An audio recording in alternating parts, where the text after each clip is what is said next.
This terrible story was told by a friend of mine who works in a troupe of traveling artists. Different cities, interesting acquaintances, and performances are all that have always attracted her since early childhood. But some cities should be bypassed by the 10th road. One day they were invited to visit a not very large city. The whole troupe was very surprised that there had been no performances in this city before. Full of joyful expectations, they set off. Everything went well until they approached the city itself. Those animals that were traveling with the group suddenly began to worry, howl, and seemed to break away from their beloved owners. At first this scared everyone, but no one wanted to back down. The performance promised good earnings. We arrived in the city and were joyfully greeted by the mayor. He showed a place where they could pitch their tent and promised a pleasant experience for the townspeople. Everything was going as well as possible. The place turned out to be quite large and convenient, except Strashno. It was on the outskirts of the city, and after that almost immediately a forest or swamp began to appear. But the mayor promised a full house, so no one worried. The animals were still acting strangely, as if something was very frightening them. The first night passed relatively calmly. In the morning, everyone was preparing for the concert. It was a full house in the evening. A lot of people came. Everything went as well as possible. They took pictures with the artists and praised them. And when almost everyone had left, a girl approached my friend. She held a strange flower in her hand, presented it and reached out as if she wanted to kiss it, but very quietly whispered in her ear, "Leave here immediately." My friend was taken aback and wanted to ask again, but the girl shook her head and again quietly whispered, "Don't throw away the flower," and she quickly ran away. Satisfied artists scattered to their trailers. My friend, of course, didn't believe the girl. You never know what a child could come up with, but she still took the strange flower and put Strashno in a glass of water near the bed. Before going to bed, it seemed to her that the flower began to spread a strange but pleasant aroma, and she fell asleep. At night, she woke up from someone knocking on the door and opening it slightly. She wasn't afraid. There were a lot of other people's personal belongings in her trailer, and often someone could just drop by to pick up what they needed. She was ready to fall asleep when she heard a rustling sound, like footsteps in her direction. She immediately asked who was there, but no one answered. It was as if the dream had vanished. The moon was shining through the small window. It was full, and the shadows were clearly visible on the wall. At first everything was quiet, but then she saw a shadow move on the wall. The shadow was short, as if from a child, but with a long nose, and the hands of the shadow had long fingers. My friend tried to see the creature that was casting a shadow, but could not see anything. She was seized by real horror when the bed began to shake slightly, and it felt as if someone was shaking it on purpose, and this someone was right next to her, and suddenly she realized that something was pulling the blanket. At first it was an easy effort, but every minute it became more and more difficult to keep the blanket in place. It seemed to her that someone was already walking on the bed. The shadow of a man was clearly visible on the wall, reaching out to her with his thin fingers. The scream froze in her throat. She could not utter a sound or scream. Something cold had already slid down her leg. She still didn't see anyone, but they grabbed her leg and began to drag her. The girl resisted, but something seemed to move onto her chest and began to choke her. In hysterics, she began to look with her hands for something to grab onto, and she came across a strange flower that was lying by the bed. And as soon as she touched Strashno, the flower, something incredible happened. The lump in her throat broke and she was able to scream. But the worst thing was that such a terrible scream was heard in her room, like a squeak, from which her ears were blocked, and the shadow darted from her. In the moonlight she saw how she rushed from corner to corner and then seemed to fly out of a window, breaking the sash. Tears of horror flowed down her cheeks, but she held tightly to the flower, which, it seemed to her, was slightly illuminated. Until the morning she could not bring herself to get out of bed, and in the morning the director of the troupe found her. When she told everything, he simply didn't believe it, but he looked at his friend's leg and saw a print there, as if from a hand. The girl's condition forced her to make a strong-willed decision. He told everyone to pack up and leave the city. The mayor begged for a long time to stay at least one more night. But when the troupe was already leaving, Strashno, he strangely looked at my friend, who did not let go of the flower. She dried this flower and wove it into a necklace that she never takes off to this day.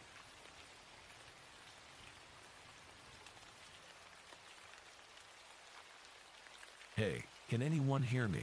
My name is John Norden. Something terrible happened to me. I think I've gone crazy. I was on flight 5481 from Charlotte to Greenville. Nothing strange happened, except that it shook a little when we took off. Enough time had passed, and I was already worried why we hadn't landed yet. Only after 3 hours. The plane began to land. As soon as we landed, I immediately rushed to the exit because I was late. What was strange for me at that moment was that no one got up from their seats or made any movements. Although now I think I understand why. As soon as I got out, I saw that we were not in Greenville, but in some other city. Apparently, they made an emergency landing, I thought, but did not return to the plane, but moved on. The airport was completely empty. It probably had not worked for a long time, since the display on the wall was not electronic and showed flights from 1979. I moved on, hoping to find a place to eat in this city. The streets were deserted. Not a single passing car or pedestrian. A thick, heavy fog spread everywhere. I could see about 5 meters, no further. While I was walking, I had a strange feeling that someone was looking at me from around the corners. I turned around, but didn't see anyone. A slight shiver ran through my body, and cold drops of sweat appeared on my forehead. Something very strange is going on here, I thought. Antediluvian old cars from the 60s and 70s were parked everywhere. Finally, I found a rundown store, averagely lousy, just for such towns. When I entered, I also saw no one, neither the seller nor the buyers. But the anxiety only intensified. Now it seemed to me that invisible eyes were looking at me from all sides and expecting something from me. I went through the goods. Everything was expired. I took the package of chocolates and looked at the manufacturing date, 1979. I rushed to the cashier's table. There was an old receipt lying there. There was a date on it. Struck May 14th, 1979. My legs gave way. No one has lived in this city for 34 years. I trotted towards the airport, leaving my things in the store. Omnipresent invisible eyes followed me on my heels. The air was ringing in my ears, and it seemed to me that someone was persistently whispering in my ear. It was unbearable. I ran inside the airport and looked out the window. My heart seemed to stop. The plane was no longer there. He flew away, leaving me alone with the empty city. I could no longer stand and fell to my knees. Tears flowed from my eyes, and I couldn't stop them. I knelt in the middle of an abandoned airport and cried. Then I screamed, hoping that they would hear me on the plane and take me away from this hell. I screamed as much as I could, to the point of wheezing, to the point of headache. Then I completely ran out of strength and lost consciousness. I woke up because my body was crawling along the tiles towards the exit. Something grabbed my wrists. These were human hands, but a terrible cold wafted from them, like from a freezer. I didn't have the strength to break free from the grip, and I lost consciousness again. When I woke up, I found myself at some crossroads. My legs didn't obey me at all. My head was difficult to turn. My whole body was numb, as if I had been nailed to the road with thousands of nails. I lay on the bare asphalt for about half an hour. Then, gathering all my remaining willpower, I slowly stood up. My legs were still weak and I could hardly move. I decided to find myself a car to get out. Around me there were one-story houses, small in size, but there were no cars anywhere. I walked from block to block, but never found a single car. It's like they all evaporated. While I was walking, something again began to follow me from everywhere. From the windows of houses, bushes, from behind pillars. Suddenly, I saw the figure of a girl emerge from the fog. I was petrified and stared at her like a zombie. She didn't even look in my direction. She just ran to herself and soon disappeared into the fog. There was something strange about her. No, not that this is the first person I saw in this dense city. The girl was transparent, as if from fog. I started getting hysterical. I ran in the opposite direction. He just ran without looking back. Meanwhile, life in the town began to boil. Cars made of fog appeared, with the same foggy ghost people sitting in them. Ghosts came out of houses, as if going to work. All their empty eyes looked at me, but the ghosts continued on their way. Finally, I reached the end of the city. A sign floated out of the fog in front of me and said, "You are leaving the town of Slipstone. Have a good trip." I could no longer run and walked more slowly. I walked for, perhaps, 3 hours, and this damn fog still did not dissipate. It seemed to me that, on the contrary, It was getting closer and would soon devour me and drag me back into this underworld. I couldn't think about anything from hunger. It all seemed like some kind of dream, and I was about to wake up in a comfortable, dry airplane seat. But unfortunately, this is not a dream. Soon, I saw another sign. I felt hot and my body was all wet. It said, "Welcome to Slipstone. Population 2,306 people. I've been living in an abandoned mag for 3 weeks now. Azine, canned food is already running out. I see them. They're outside. They just stand there, look at me, and don't go anywhere. Apparently they are waiting for me to let them in." I found a recording device at a local radio station that could transmit the signal. It seems to be working fine, although I can only transmit messages on one wavelength. I no longer know if everything is happening here for real, or if I'm already lying in some kind of psychiatric hospital, and these are all hallucinations. I learned that these monsters can only walk in the fog, otherwise they will disappear. Even though I turned on the 3 fans I found here, the mist still slowly seeps through the crack in the door. If anyone can hear me, get me out of here. I'm in Slipstone. I'm in Slipstone. I'm not alone here. January 8, 2003, a small passenger turboprop Beech 1900 flying to Greenville, South Carolina, took off at 8:45 local time on Wednesday, went left and vertically up, after which it overturned and fell into a U.S. Airways hangar at Charlotte International Airport. Almost everyone on board the small passenger plane, 17 passengers and 2 crew members, became victims of the tragedy. 2 more people are considered missing. This message was sent on a frequency that had never been used, but was intercepted by a radio amateur in North Carolina. He showed the recording to the police. An investigation began, during which it was discovered that the city of Slipstone was not on the U.S. map. This recording was considered a joke, and the case was closed. What seemed interesting about the recording, however, was that at the last minute strange sounds similar to whispers were heard. The examination disproved that the sounds belonged to a person, an animal, or were created artificially. The recording was posted on the internet on a certain missing person's website, but disappeared a few days later. Passenger John Norton on flight 5481 has not yet been located.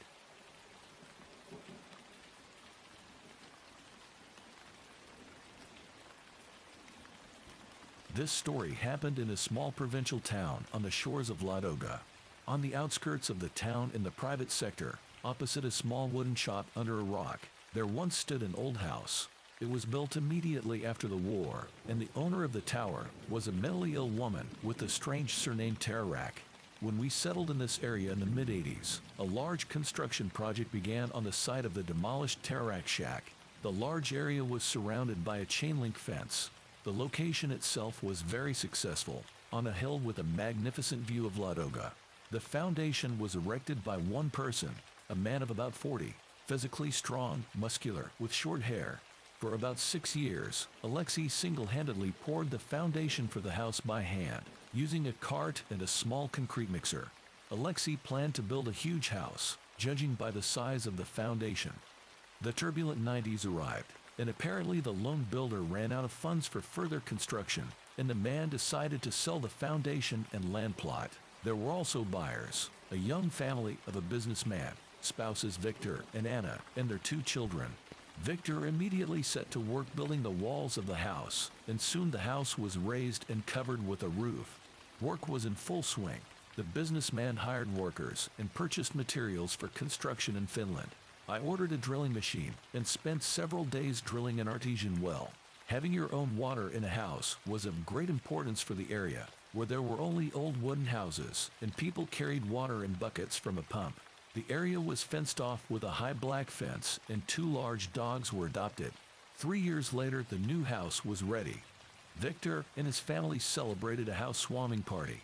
During these years, Alexei, the second owner of the site, suddenly died. His death was strange and absurd. He went to bed and did not wake up. Alexei was at the wake, or rather on the 9th day, which was celebrated on the occasion of the death of his wife's first husband. Probably, the first husband dragged him to the grave. Neighbors and family acquaintances whispered. The year 2000 has arrived. The family of businessmen greeted him on a grand scale. Music was playing. Fireworks were thundering. Electric garlands were blinking on the windows. There was a gorgeous, beautiful Christmas tree in the yard, decorated with multicolored light bulbs, and many street candles were burning along the paths. Many guests arrived. The holiday was noisy and cheerful until the morning. To the envy of the neighbors, another 6 months passed, and suddenly the owner of the new mansion, Victor, died. He was only 39 years old and had stomach problems. Anna remained a widow. At that time she was also 39. They were classmates, school love. Anna was not a widow for long. After 2 years she got together with a man. Her chosen one left his wife with 2 children and moved into Anna's luxurious house as the owner. Again the people began to gossip. She took a man away from his family. What a sin! Another 3 years flew by, and now another sudden death. Anna dies at the age of 42. In recent months, Anna has been on a diet, losing weight and taking diet pills. Her stomach began to hurt. A perforated ulcer formed, and Anna could not be saved. The eldest son was in the army at that time, came on call, and still managed to find his mother in the hospital. They didn't take my younger sister to her mother's funeral because they didn't want to hurt her. This third death of the owners of this site and house gave rise to many rumors in the small town. It was then that the neighbors remembered the crazy old woman Tarara, the first owner of the plot. As it turned out, then Alexei acquired this plot in some roundabout way. At that time, the old woman was staying with relatives in Belarus for about 2 years, and when she arrived, her house was demolished. Alexei was already in charge of the site. The old woman screamed in impotent anger at the new owner. She sent terrible curses, waved her arms, and spat. "No one will live in this place. Everyone will die," Tararak yelled. The curse began to work when people began to live in the house, and brought 3 young people to the grave in the prime of life.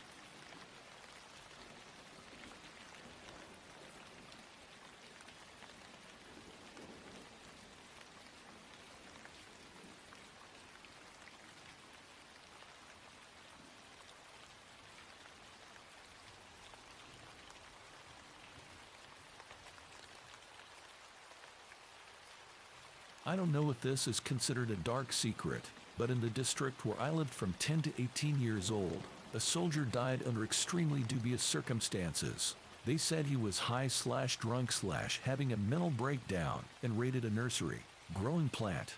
They claimed he was attacked by wasps and ran away.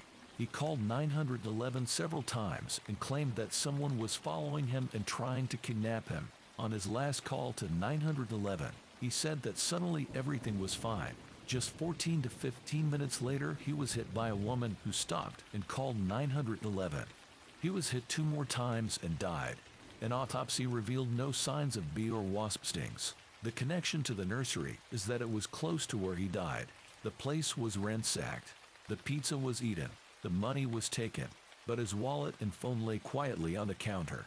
However, the family was not satisfied with this explanation, especially since he had previously written that there were some problems with the local boys because the soldier was not from that part of the state. So the family turned to a private investigator to get to the bottom of it. They analyzed 911 recordings and found several instances of other people talking in the background, although most of them could not be made out, except one. During the 911 call, where he told the operator everything was fine, a man's voice was heard saying, "Tell her, what about the children's room?" There was no DNA, fingerprints or leads leading to the soldier, even though his phone and wallet were in the building. Many people, including his family, think he was killed by some local boys after they got into a fight over something. They chased him and caught him. He was able to run again after his final 911 call and was hit by a driver while trying to get help.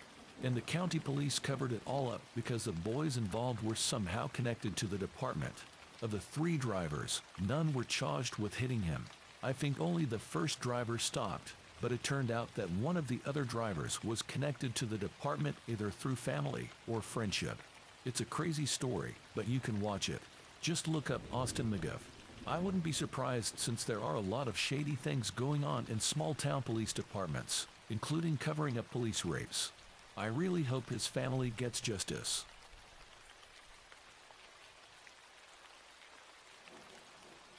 A freshman with Asperger's was being abused by his family at home. He was a problem child and got in trouble on purpose, but no one went too hard on him because of his home life. He was a well-loved kid at school and in the community. One day just before holiday break in December, he was really sick, but his mom sent him to school anyway, locked him out of the house. He decided to try and get into one of the empty houses down the street, through the chimney. Now this kid was the size of a second grader, but he was too big to fit through since chimneys taper down thinner. Mom never answered her phone when the school reported him missing. Went a whole day without reporting her kid missing. No one knew what happened to him. It was about a month and a half before we knew what happened to him. We all thought he ran away, was alive somewhere, maybe went to his sister's house. Nope, dead in a chimney. The schools organized an entire week of counseling and such. They wore pink for a day and handled devout little pink ribbons on pins for him since his favorite color was pink.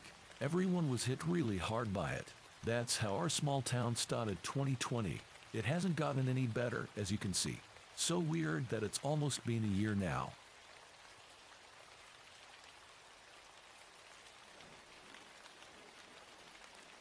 The town I was raised in wasn't exactly small, but here's the one dark secret I know.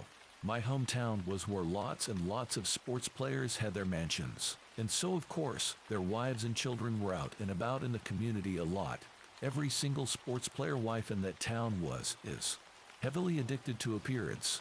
Every single one. Opioid addiction is obviously an epidemic all over the country, but among the rich wives in the town, it had a 100% infection rate, so to speak. I know because one of my friend's mom was the hairdresser for basically every single one of those wives. I was homeless my senior year of HS, and one of the sports player wives heard about me from her, and she gifted me an iPhone. That phone was pennies to her, but I still wish I'd expressed my thanks more, because that wife died of an overdose not long after. Sorry if that wasn't much of a dark secret, but yeah.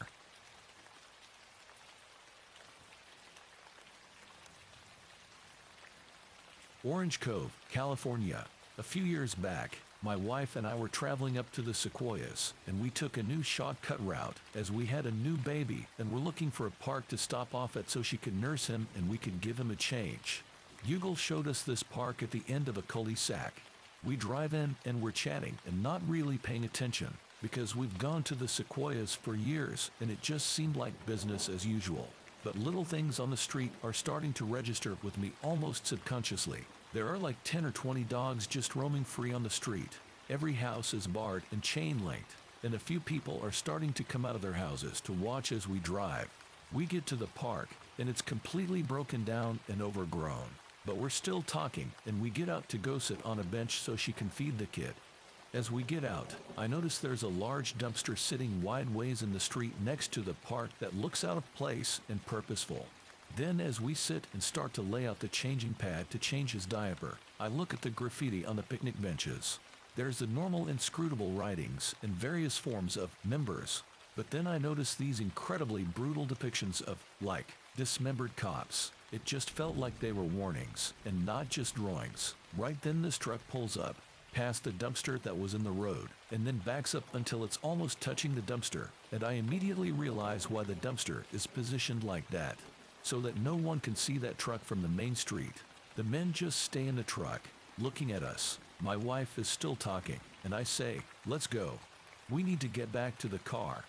Normally she'd question me or say some banter about me telling her what to do, but something about my tone, and she immediately got up and said, "What's wrong?" I said, "Let's just get in the car. No car seat. Keep him in your lap." I open the door and get both of them in. Move as quickly as I can to the driver's side. Get in and make a quick U-turn back down the road. As we're driving out, the truck starts following us, and almost every house now has people standing at the front of their chain link fences, watching us. We get back to the main road, turn off, and the truck stops following us. We pull over a few blocks down and take stock of the almost ghost town this main road goes down.